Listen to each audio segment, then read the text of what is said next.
પૃથ્વી ખૂબ વિશાળ છે અને આમાં ઘણી બધી સુંદર અને ખતરનાક જગ્યાઓ છે. કહેવાય છે કે જે વસ્તુનો જન્મ થાય છે તેની મૃત્યુ પણ નક્કી જ હોય છે.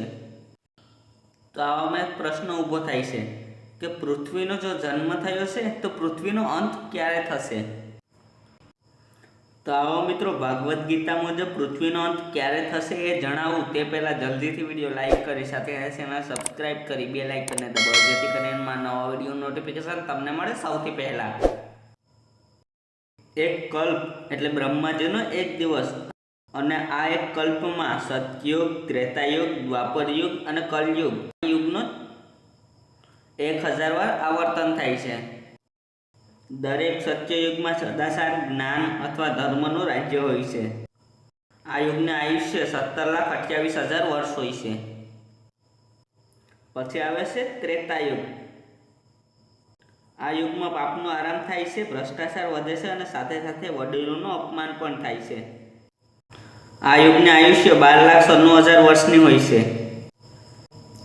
તો મિત્રો પ્લીઝ વિડીયો અંત સુધી જરૂર જોજો, જેથી કરીને તમારા મગજમાં ઉતરે. દ્વાપર યુગમાં સદાચાર અને ધર્મ ઉપર ત્રાસ થાય છે. સાથે સાથે મનુષ્યને એકબીજા પ્રત્યે ઈર્ષા પણ થવા લાગે છે.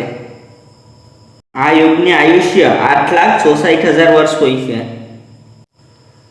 અંતે કલયુગમાં કલંક, અજ્ઞાન, અધર્મ અને પાપીઓનું પ્રમાણ વધે છે અને બધા સદાચારો લુપ્ત થઈ જાય છે. આ યુગ 4,32,000 વર્ષનો હોય છે. આ યુગમાં પાપ એટલી હદે વધી જાય છે કે અંતે ભગવાન વિષ્ણુ કલ્કી રૂપે અવતરે છે, જે પાપીઓનું નાશ કરી ભક્તોનું રક્ષણ કરે છે અને સાથે સાથે નવા સત્યુગનો પ્રારંભ કરે છે. આવું 1000 વાર થાય ત્યારે બ્રહ્માજીનો એક દિવસ થાય છે.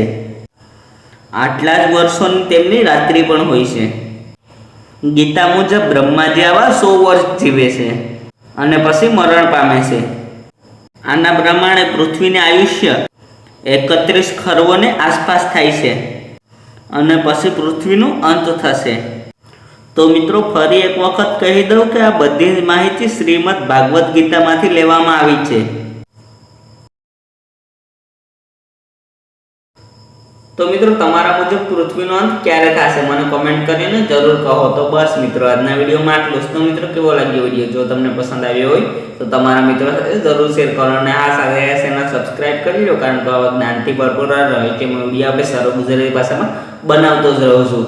તમારો બહુમૂલ્ય સમય આપવા બદલ ખૂબ ખૂબ આભાર.